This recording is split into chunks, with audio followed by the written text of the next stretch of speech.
Hello বন্ধুরা, সবাইকে পবিত্র পূর্ণিমার অনেক অনেক শুভেচ্ছা। আশা করি তোমরা সবাই খুব ভালো আছো। তো চলো আজকে ভিডিওটা এখান থেকেই শুরু করা হোক। তো দেখো সকাল সকাল ঠাকুমা স্নান সেরে নিয়েছে, তারপর সব কিছু এই যে ফুল তুলে নিয়েছে, আমসার আছে, দূর্বা, বেলপাতা, সাদা ফুল সব কিছু তুলে পুজো সেরে নিচ্ছে। আজ তো বাড়িতে পূর্ণিমা পূজা আছে। তো এখন বাজে 8টা, আমি ঘুম থেকে উঠে পড়েছি, সোনা মাম্মা ঘুমোচ্ছিল তখন। তারপরে আমি খাওয়া দাওয়া সেরে নিলাম, খাওয়া দাওয়া স্নান সব সেরে নিয়েছি, তখন সোনা মাম্মা উঠেছে। আর দেখো প্রচুর জোরে বৃষ্টি শুরু হয়ে গেছে। একটু আগেই রোদ হয়েছিল, ভেবেছিলাম আজকে হয়তো রোদ হবে, কিন্তু তার কিছুক্ষণের পরেই হঠাৎ বৃষ্টি শুরু হয়ে গেল।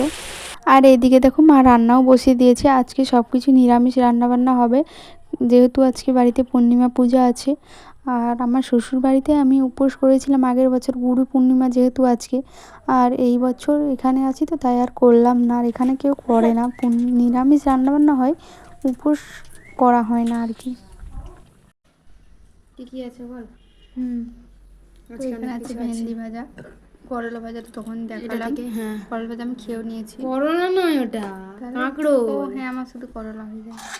এখানে পটল রসা, নিরামিষ আজকে। আর শুক্তো, আর এটা একটু ঝিঙের পোস্ত।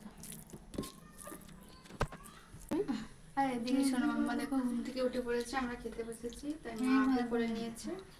এখন সবার খাওয়া দাওয়া শেষ হয়ে গেছে। খাওয়া দাওয়া শেষ করে মা এদিকে পুজোর যে বাকি কাজগুলো বাকি আছে, মানে এই ফল কাটা, সব কিছু গুছিয়ে রাখা এক জায়গায়, তো এইগুলো করে নিচ্ছিল। তো আজকে পূর্ণিমা পুজো কাদের কাদের বাড়িতে হচ্ছে সেটা জানিও, আর কে কে উপোস করে আছো সেটাও কিন্তু কমেন্টে জানিও।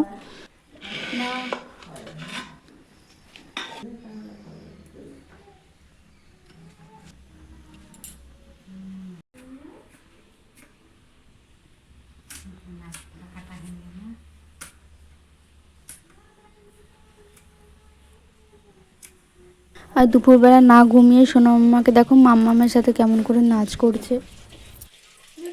এখন ঘুম থেকে উঠে পড়লাম, কারণ এখন পুজোর সময় ঠাকুরমশাই কিছুক্ষণের মধ্যেই চলে আসবেন, সেজন্য মা সব কিছু আগে থেকেই বাইরে রেডি করে দিচ্ছিল। এইখানে প্রত্যেক পূর্ণিমাতে এরকম ছোট্ট করে হলেও পুজো করা হয়, মানে এখানে সবার বাড়িতেই পুজো হয়। তো অন্য দিনের বিকেলের চেয়ে আজকের বিকেলটা যেন অন্যরকম এক, কারণ পুজো মানেই একটা শান্ত পরিবেশ, খুব ভালো লাগে এই পুজোর দিনগুলোতে। তো দেখো এখন ঠাকুরমশাই চলে এসেছেন।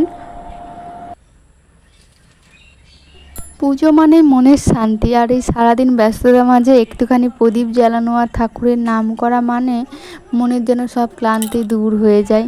তো আমাদের তো এখনকার মানে সব ঐতিহ্য সবাই ভুলেই যায়, তাও তার মাঝে কিন্তু বাড়িতে এই যে ছোট ছোট পুজো বা নিয়মগুলি, এগুলো কিন্তু আমাদের সংস্কৃতি বজায় রাখে।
পুজো শেষ হলো, তো এবার সবাইকে প্রসাদ দেওয়ার পালা।